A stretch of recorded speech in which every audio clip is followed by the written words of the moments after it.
디도서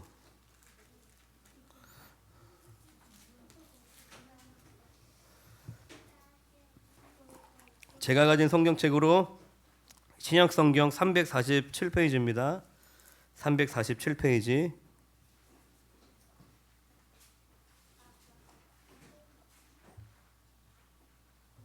디도서.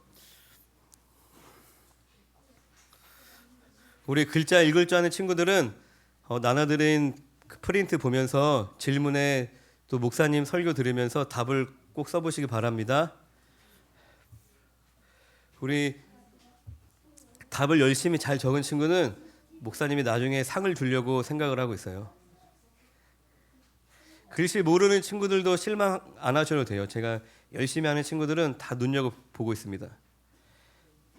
디도서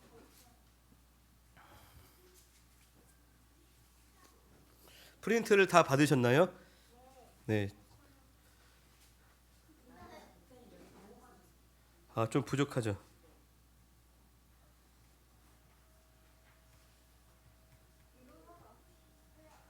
(347페이지)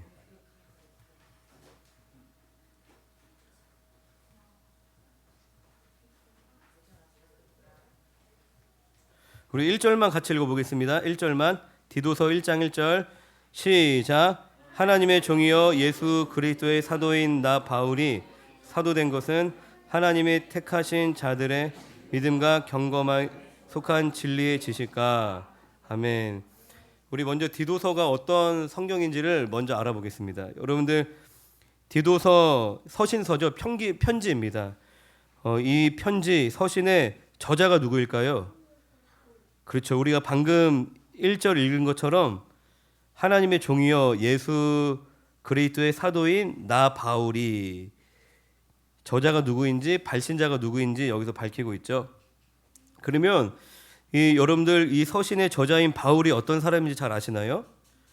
제가 나눠드린 프린트에 보면 빌립보서 3장 5절을 같이 읽어보겠습니다. 시작.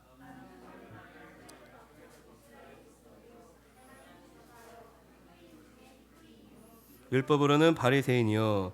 사도 바울이 어느 지파래요? 어느 지파? 그렇죠. 방금 읽었던 말씀 구절에 이스라엘 족속이요 베냐민 지파요. 우리 초등부 친구들은 잘 따라올 수 있어야 됩니다. 이 정도면. 사도 바울이 어떤 지파라고요? 어떤 지파라고요? 그렇죠. 베냐민 지파. 그 다음에 사도행전 9장 11절 읽어보겠습니다. 시작. 주께서 이르시되 일어나 직가라 하는 거리로 가서 유다의 집에서 다소 사람 사울이라 하는 사람을 찾으라. 그가 기도하는 중이라. 바울의 출생지가 어디일까요? 어디 사람? 그렇죠. 다소. 길리기아 지방의 소아시아 반도 동남편에 있는 길리기아 지방의 다소라는 곳에서 바울은 출생했습니다. 사도행전 9장 11절에 방금 읽었던 9절에 써있죠. 유다의 집에서 다소 사람 사울이라 하는 사람을 찾으라. 할렐루야. 그리고 사도행전 22장 3절을 읽어보겠습니다. 시작.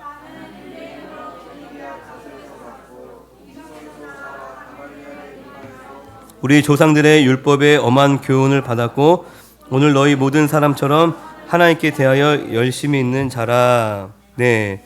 누구에게서 교육을 받았대요?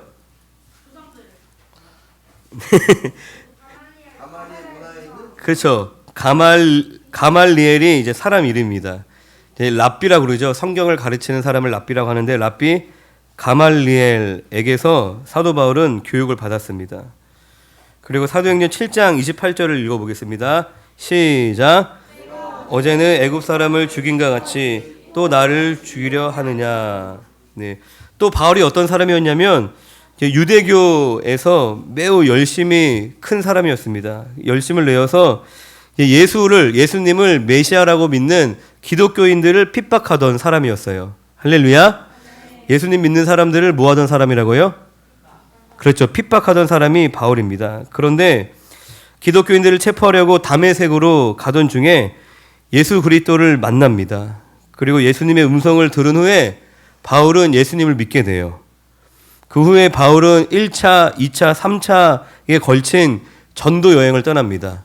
복음을 전하기 위해서 예수가 그리스도이심을 전하기 위해서 3차에 걸친 전도 여행을 하였고, 그리고 우리가 아는 성경의 로마서, 고린도, 전후서 등과 같은 여러 믿음의 서신들을 기록해서 초창기에 기독교의 확장과 선교에 아주 큰 공헌을 한 사람이 바로 사도 바울입니다.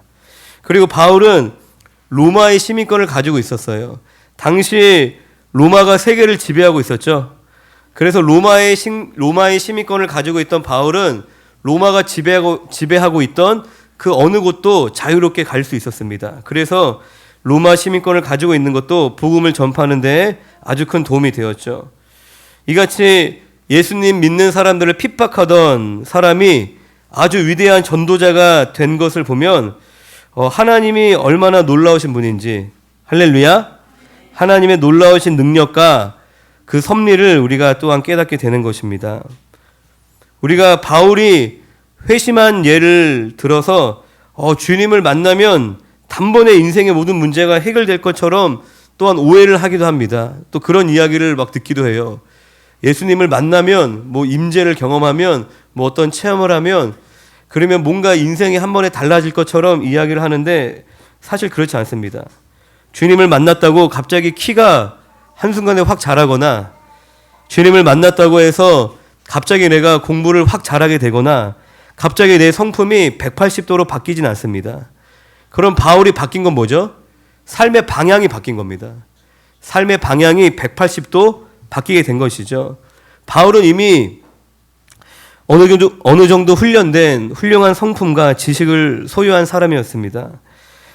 그런데 삶의 그 방향이 예수님을 만나고 하루아침에 바뀌게 된 것이죠.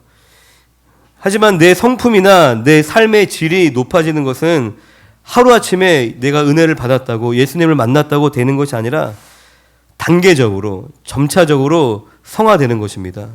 왜 나는 아직까지 이 모양이지?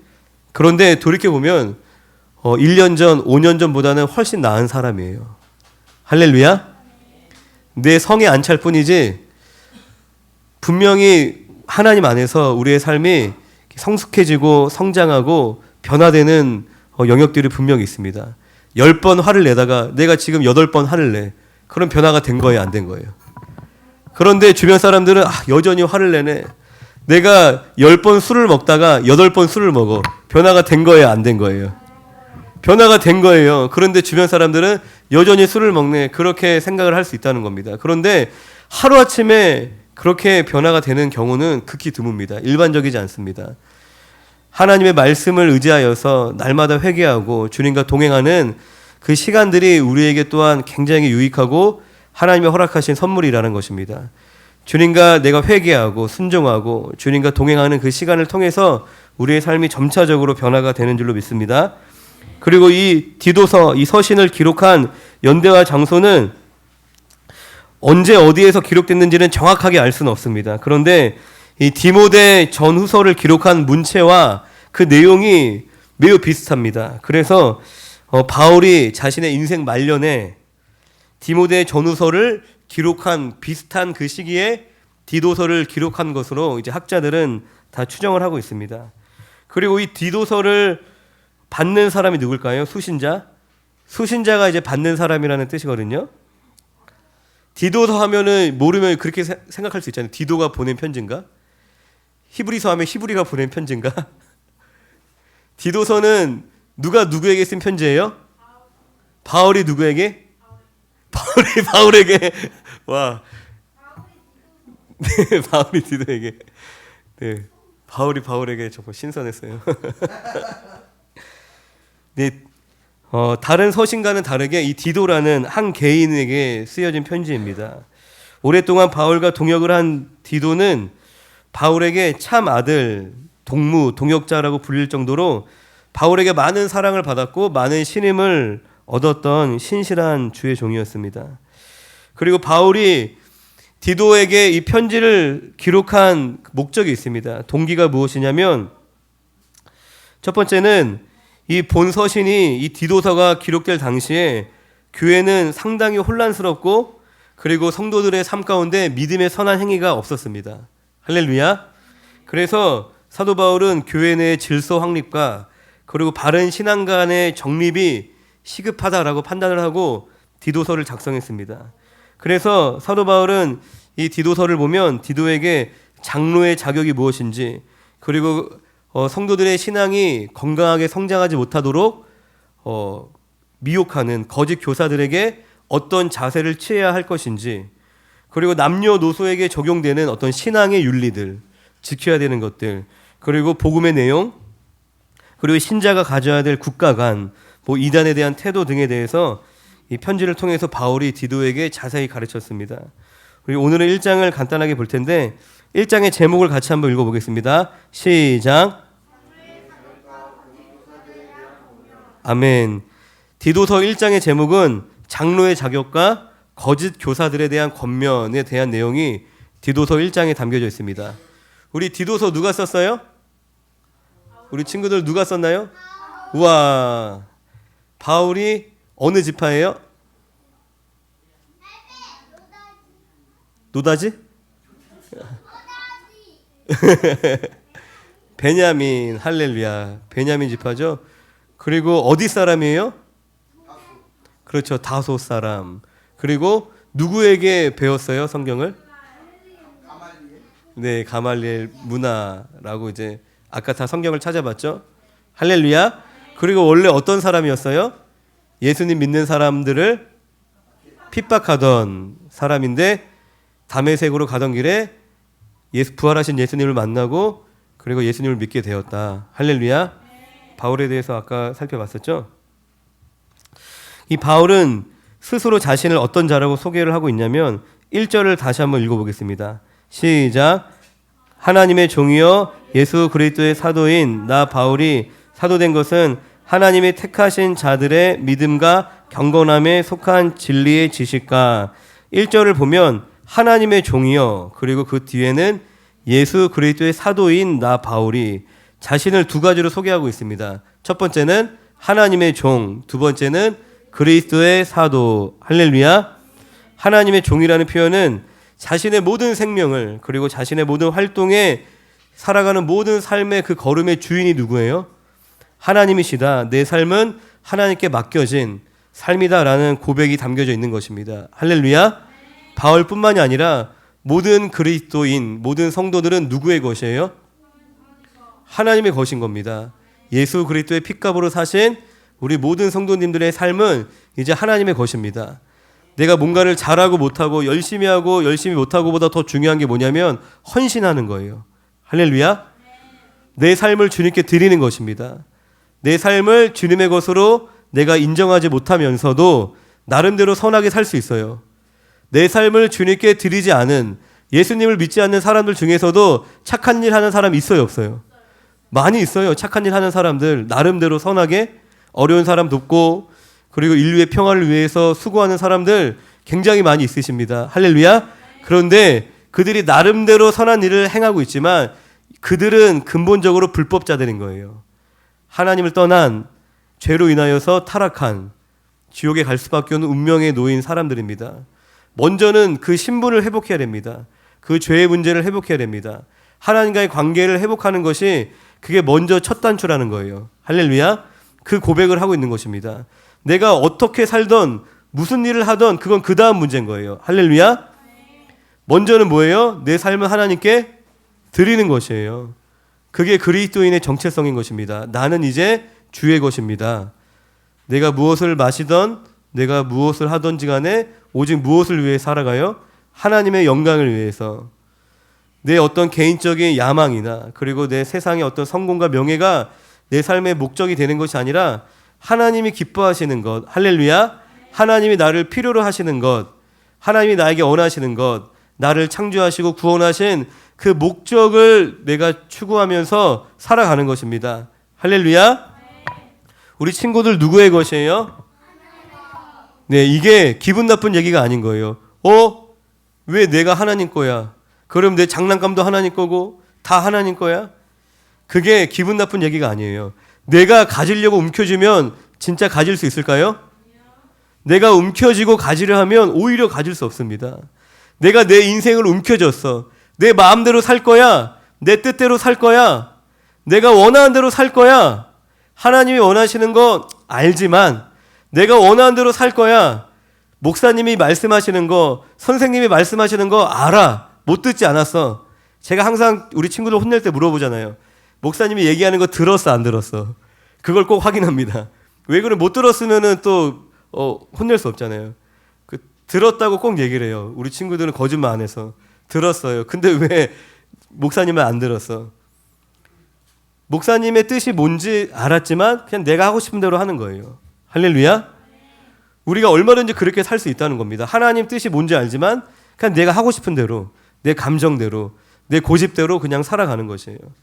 그런데 그게 내가 내 삶의 주인 되어서 내가 원하는 대로 사는 것 같지만 사실상 나의 삶을 잃어버리는 것입니다.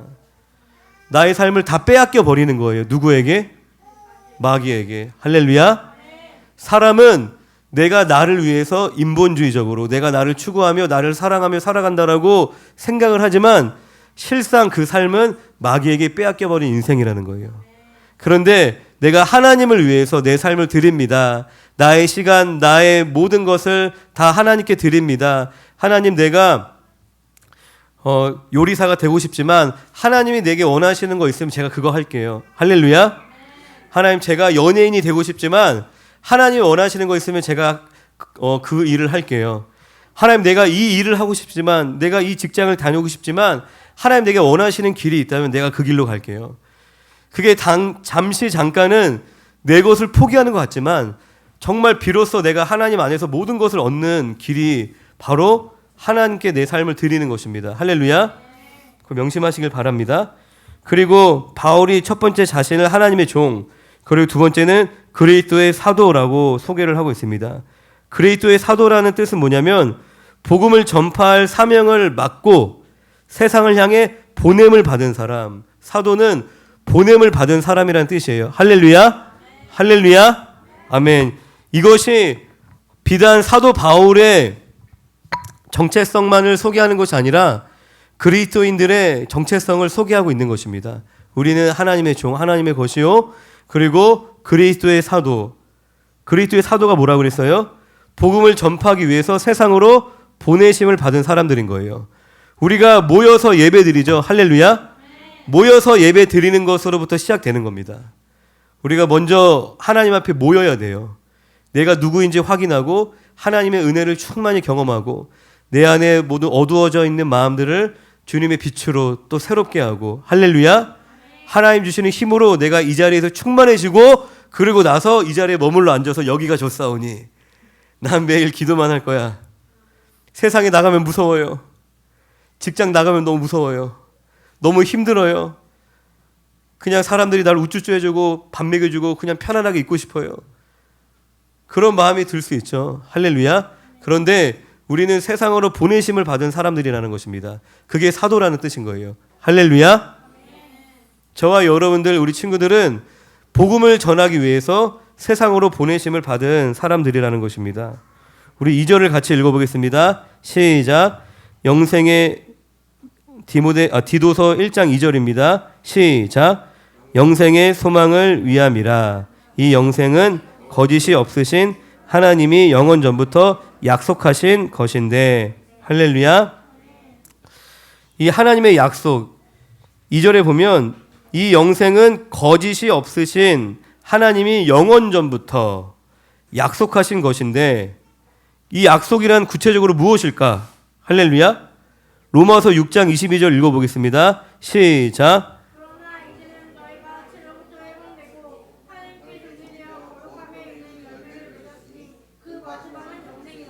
아멘. 타락하여 죄 가운데 죽을 수밖에 없는 인간들을 하나님께서 누구를 통해서?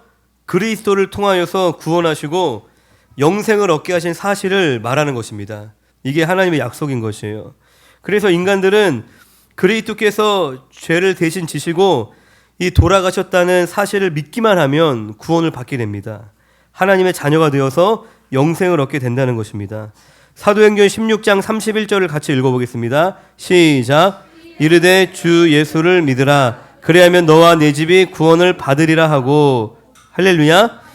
이 구원의 약속은 결코 인간의 행위나 인간의 능력으로 말미암지 않고 하나님의 은혜로 말미암았다는 것입니다. 디모데후서 1장 9절을 읽어보겠습니다. 시작. 구원하사 거룩하신 소명으로 부르심은 우리의 행위대로 하심이 아니요 오직 자기의 뜻과 영원 전부터 그리스도 예수 안에서 우리에게 주신 은혜대로 하심이라. 할렐루야. 인간의 행위나 능력으로 말미암지 않고 하나님의 은혜로 말미암았다라고 말씀하십니다. 이같이 은혜로운 구원의 약속을 생각할 때 성도들은 감사의 생활을 하게 되며 또한 충만한 기쁨을 얻게 되는 줄로 믿습니다. 하나님께서는 이 영생에 대해서 언제 약속을 하셨대요? 우리가 아까 읽었던 2절을 보면 네, 2절을 다시 한번 볼까요? 영생의 소망을 위함이라. 이 영생은 거짓이 없으신 하나님이 영원 전부터 약속하신 것이다. 할렐루야. 그러면 3번의 답이 뭐예요? 하나님께서 영생에 대해서 언제 약속하셨어요? 영원 전부터. 네, 영원 전부터라고 답을 하는 것이 정확합니다. 에베소서 1장 4절도 읽어보겠습니다. 에베소서 적혀져 있는 1장 4절 시작. 곧 창세전에 그리스도 안에서 우리를 택하사 우리로 사랑 안에서 그 앞에 거룩하고 흠이 없게 하시려고. 성경에서는 하나님께서 이 영생의 약속을 창세전에 즉 영원전에 하셨다고 성경은 우리에게 말씀하고 계십니다. 로마서 16장 26절, 디모데후서 1장 9절, 에베소서 1장 4절, 11절에서 다 얘기를 하고 있습니다. 그리고 또 하나님께서는 이 약속을 이행하심에 대해서도 이 약속을 실행하시는 것에 후회하시거나 그리고 다시 돌이키시지 않는다 라고 말씀을 하십니다. 민수기 23장 19절을 같이 읽어보겠습니다. 시작.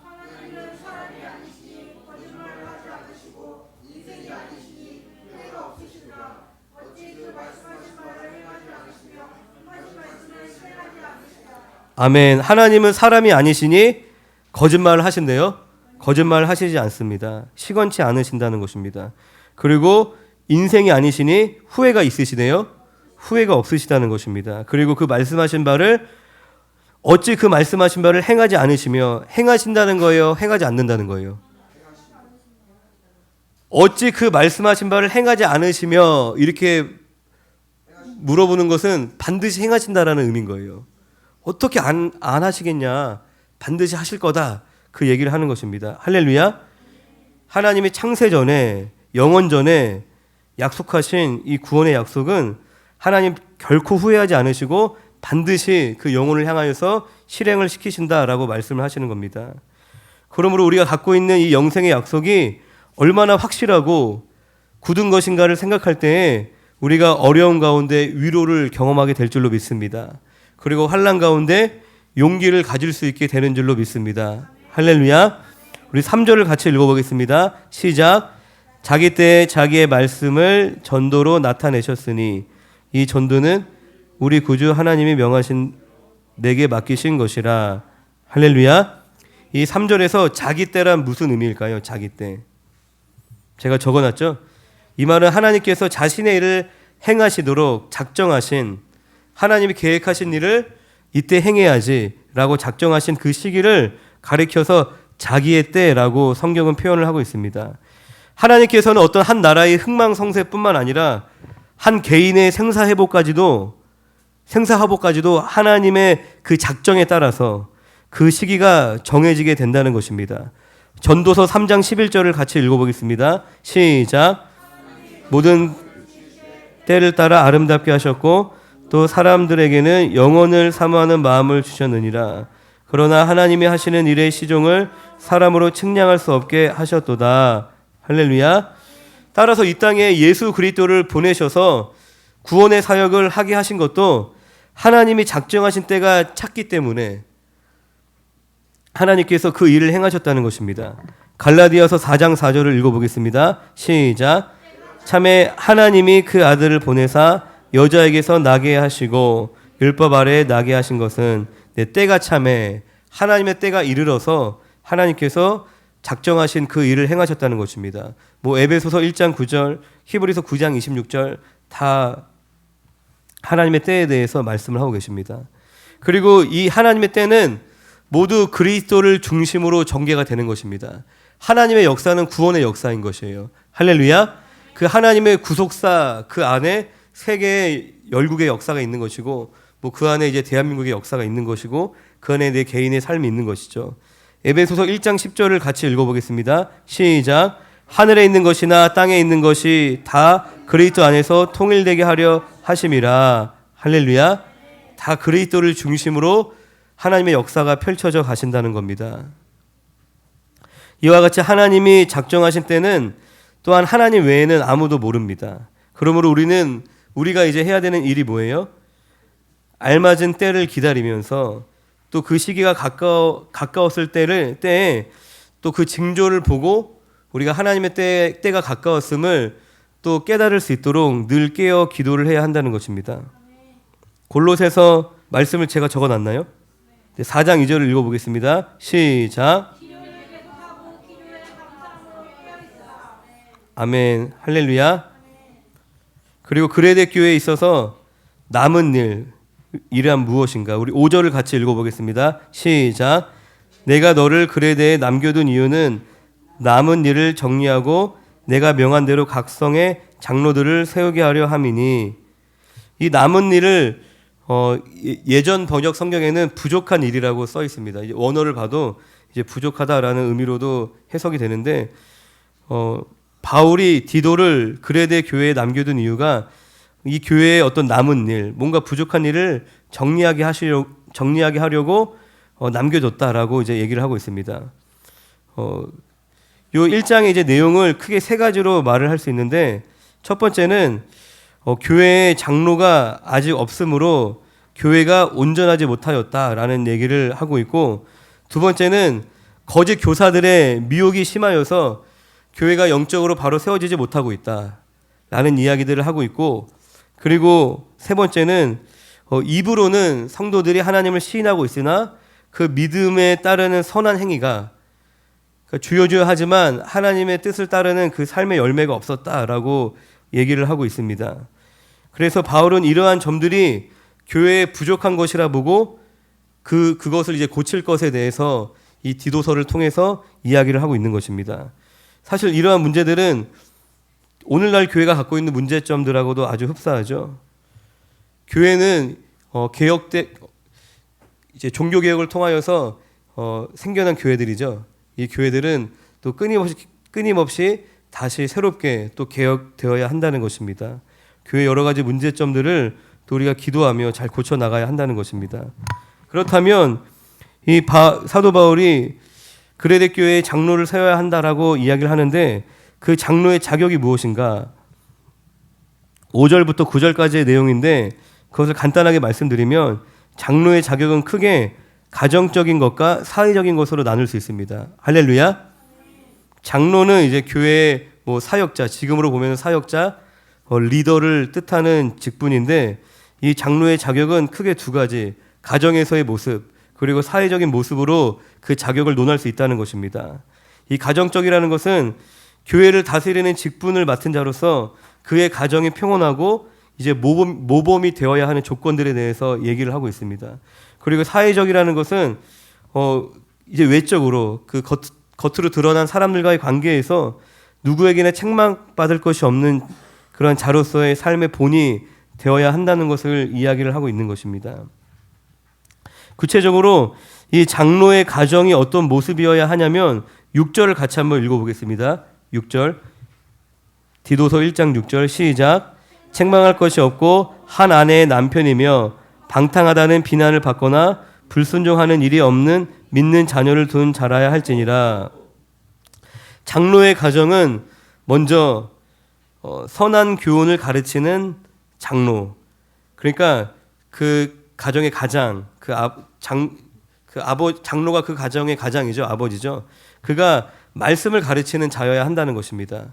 그리고 그의 한 아내, 그리고 하나님을 잘 섬기는 믿음의 자녀들로 구성이 되어서 말씀과 사랑 가운데 화목하게 생활하는 모습을 지니는 것이 장로의 자격이라는 것입니다. 장로의 가정에서의 모습이어야 한다는 것입니다. 이 한 아내의 남편이라는 것은 일부 일처를 뜻하는 것이죠. 한 아내만 있어야 한다는 것입니다. 그리고 믿음의 자녀라는 것은 다른 사람들이 보기에 방탕하지 않고 또 부모님에게 잘 순종하고 또 하나님을 향하여서도 순결한 믿음을 가진 자녀들을 뜻하는 것입니다. 이처럼 장로의 가정은 은혜롭고 그리고 모든 성도들에게 모범적이어서 다른 사람들에게 봤을 때 기쁨을 주고 또한 따스함을 줄 수 있는 그런 가정이어야 한다는 것입니다. 왜냐하면 교회를 다스리는 직분을 맡은 사람이기 때문에 가정을 제대로 다스리지 못하면 그 자체로서 덕스럽지 못하기 때문입니다. 오늘날 이제 교회 사역자에 해당하는 것이죠. 장로면 교회 사역자 그리고 교회 리더의 가정이 또 어떠한 모습으로 잘 세워져 가야 하는지 또 어떠한 모습으로 세우기를 힘써야 하는지를 이제 말씀을 통해 확인할 수 있습니다. 그리고 이 장로와 재물가의 관계가 또한 어떠해야 하냐면 7절을 같이 한번 읽어보겠습니다. 7절 시작.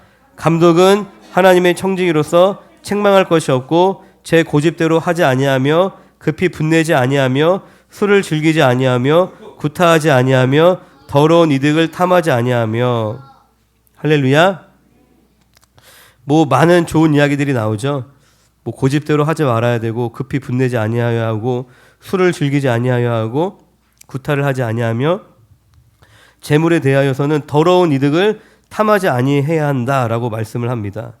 이것은 뭔가 교회나 사회로부터 지탄을 받는 일들, 어떤 불법적인 일들, 뭔가 사람에게 고통을 주는 그러한 따위의 일들로 돈을 벌지 말라라는 뜻인 것입니다. 그런데 이러한 재물에 대한 원칙은 교회의 사역자인 지도자 리더들에게만 해당되는 것이 아니라 디모데전서 3장 8절을 보면 집사나 그리고 일반 성도들 모두에게 요구가 되는 것입니다.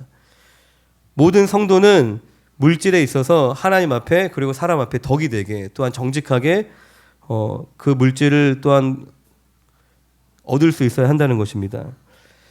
이 성도들에게는 그러한 정당한 방법으로 물질을 모으고 또 그러한 물질의 사용에 있어서도 먼저 하나님께 영광 돌리는 그러한 물질의 사용을 하는 그 자세가 필요하다는 것입니다. 이어서 9절을 같이 읽어보겠습니다. 9절 시작. 미쁜 말씀의 가르침을 그대로 지켜야 하리니 이는 능히 바른 교훈으로 권면하고 거슬러 말하는 자들을 책망하게 하려 함이라. 이제 장로가 구체적으로 어떤 임무를 교회 안에서 수행하는지를 이야기를 하고 있습니다. 미쁜 말씀의 가르침을 그대로 지켜야 하리니 이는 능히 바른 교훈으로 권면하고 거슬러 말하는 자들을 책망하게 하려 함이라. 할렐루야. 장로의 역할은 뭐냐면 교회 내에서 바른 교훈으로 성도들을 권면하는 것입니다. 먼저 말씀으로 바른 교훈으로 권면하고 두 번째는 거스려 말하는 자들을 책망하는 것입니다. 할렐루야. 책망하여서 그들의 믿음을 온전하게 하는 그 직분이 바로 장로의 직분이라는 것입니다.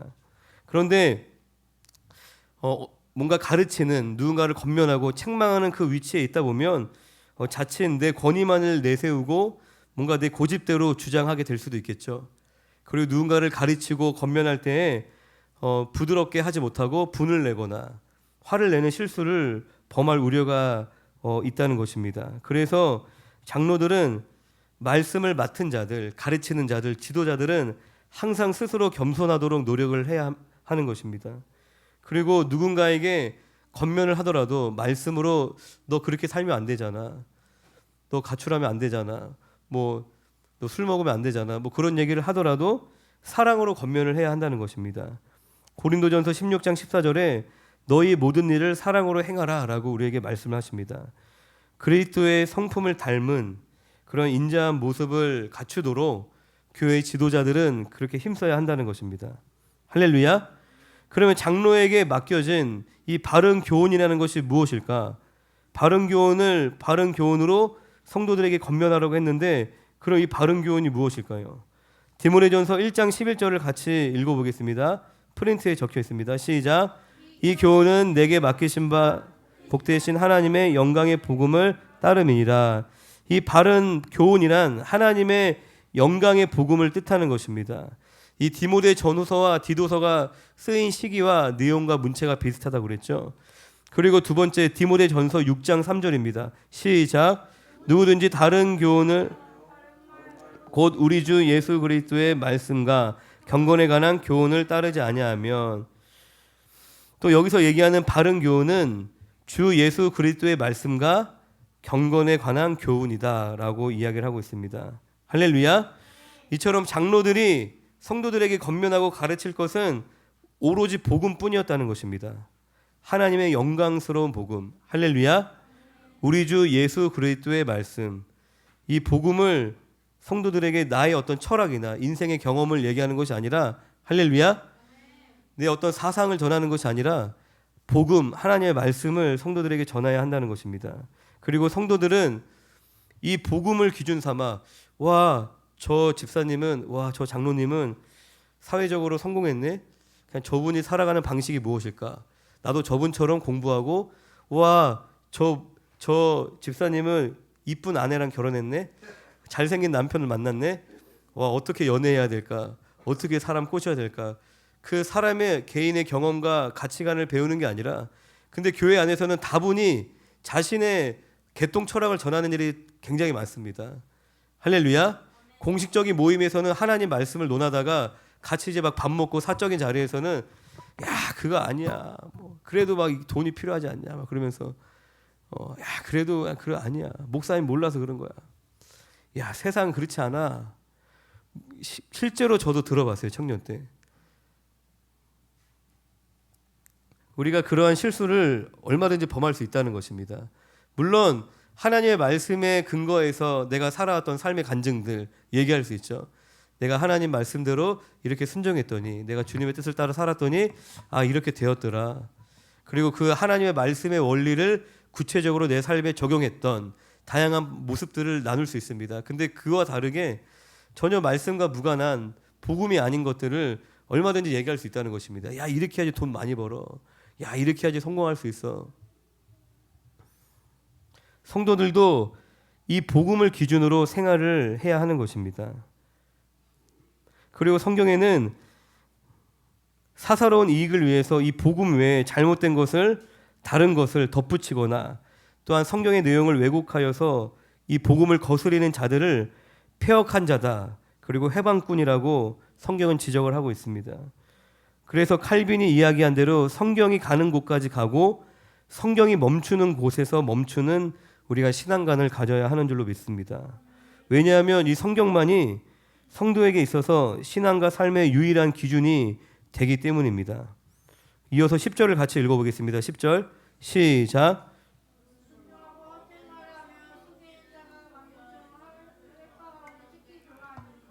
네, 교회 안에 불순종하고 헛된 말을 하며 속이는 자가 많은데 그 중에 할례파가 특히 그러하다라고 바울이 지적을 하고 있습니다. 할례파가 어떤 사람들일까요? 사도행전 15장 1절을 읽어보겠습니다. 시작.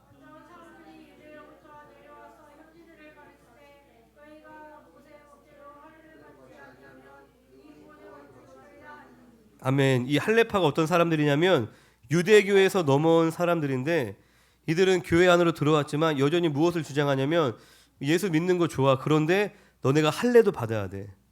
예수 믿는 거 플러스 할례도 받아야지 구원을 얻는다라고 주장을 했던 사람들이 바로 할례파입니다. 그러나 그들은 복음에 순종하지는 않고 굉장히 외식적이며 형식적인 모습으로만 구원을 얻으려 하였던 자들이다라고 11절 14절에서 이야기를 하고 있습니다. 이 같은 할례당의 주장은, 이 할례파의 주장은 분명히 틀린 것이에요. 로마서 2장 29절을 같이 읽어보겠습니다. 로마서 2장 29절 시작. 오직 이면적 유대인이 유대인이며 할례는 마음에 할지니 영에 있고 율법 조문에 있지 아니한 것이라. 그 칭찬이 사람에게서가 아니요 다만 하나님에게서로다. 할렐루야.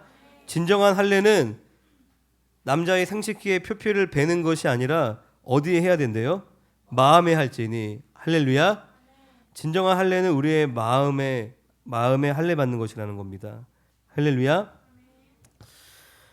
이에 대해서 바울은 이방인들도 유대인들처럼 할례를 받아야 구원을 얻는 것이 아니다. 그리스도를 구주로 믿기만 하면 구원을 얻을 수 있다라고 사도 바울은 강력하게 말을 하고 있습니다. 갈라디아서 5장 6절을 읽어보겠습니다. 시작. 그리스도 예수 안에서는 할례나 무할례나 효력이 없으되 사랑으로서 역사하는 믿음뿐이니라. 할렐루야.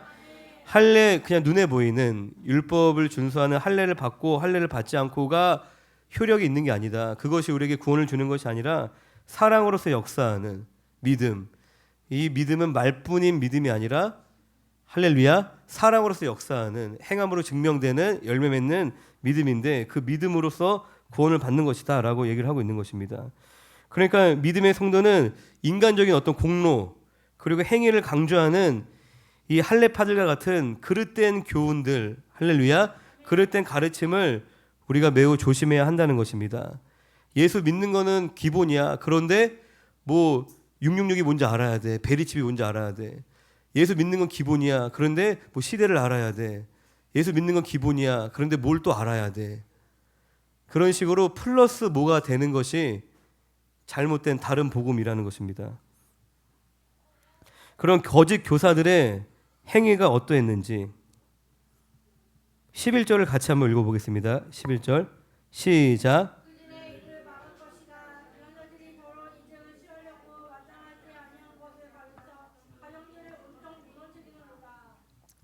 그들은 어떠했냐면 더러운 이익을 취하기 위해서 마땅치 않은 것을 가르쳐서 믿음의 가정들을 혼란케 하였다라는 것입니다. 여러분들 이단들의 공통된 특징이 뭔지 아십니까? 이단에 빠진 사람들의 공통된 열매가 뭐냐면 가정이 깨지는 것입니다. 할렐루야.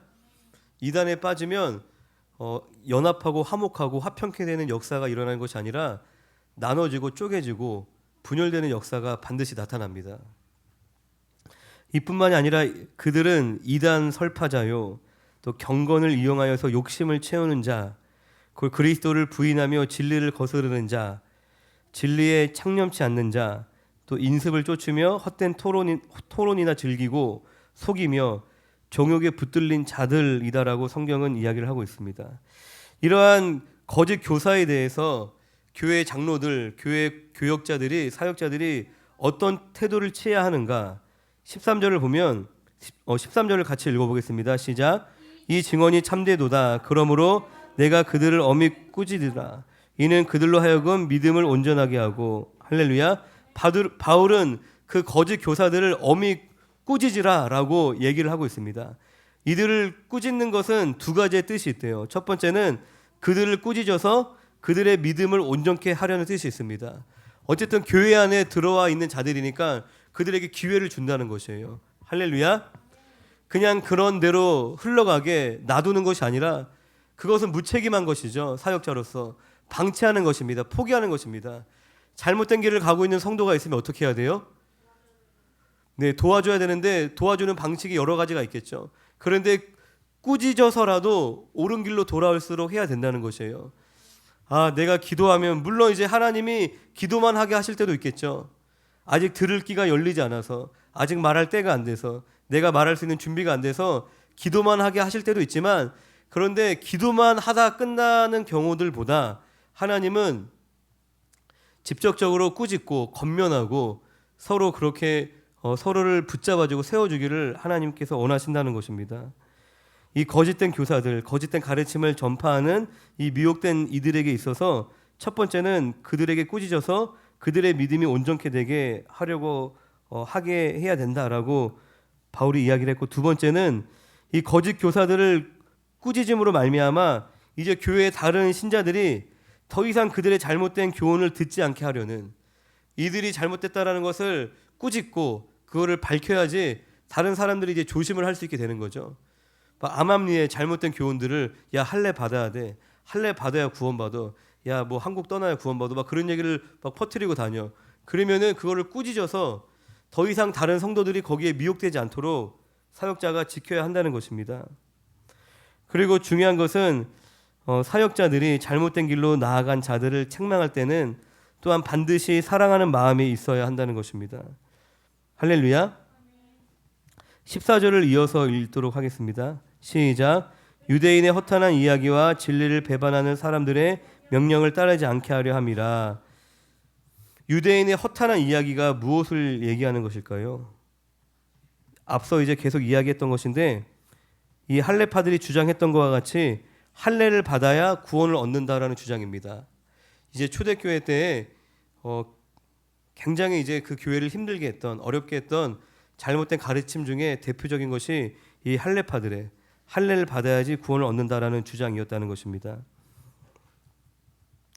이 같은 허탄한 이야기는 이 구약에서 이끌어낸 그 기발한 이야기들로 공교하게 매우 논리적으로 탄탄하게 만든 것들이었다라고 합니다. 그러니까 복음이 널리 전파되면서 많은 신자들이 늘어나고 많은 교회가 생기는 것과 동시에 여러 가지 잘못된 교훈들도 나타났다는 것입니다. 이같이 마귀는 삼킬 자를 찾아 두루 다니는 사자처럼 성도들을 넘어뜨리려고 애를 씁니다. 그러므로 성도들은 오직 복음만을 붙잡고 진리 위에 굳게 서서 미혹을 받지 않도록 또한 조심해야 하는 줄로 믿습니다. 마지막으로 16절을 읽어보겠습니다. 시작. 그들이 하나님을 시인하나 행위로는 부인하니 가증한 자요 복종하지 아니하는 자요 모든 선한 일을 버리는 자니라. 이 허탄한 이야기를 하는 거짓 교사들의 실상이 어떠했는지, 할렐루야, 이들이 진짜인지 가짜인지는 그 열매로 분별을 할 수 있다고 이제 예수님도 말씀을 하시죠. 마태복음 7장에서 이 거짓된 가르침을 전파하는 이들의 믿음의 모습이 어떠했냐면, 그들은 입으로는 하나님을 시인하면서도 하나님을 따르는 선한 행위가 그들의 삶에 없었다는 것입니다. 예수님께서도 믿음은 없으면서 율법의 행위만 강조했던 그 외식적인 바리새인들을 매우 책망하셨죠. 때로는 그들을 저주하기까지 하셨습니다. 선한 행위라는 것은 어떤 율법의 행위를 의미하는 그러한 차원이 아니라 믿음을, 내 안에 있는 그 믿음을 실천하는 행동인데, 구체적으로 얘기하면 이 믿음이라는 것은 하나님과의 관계를 회복시키는 거죠. 할렐루야.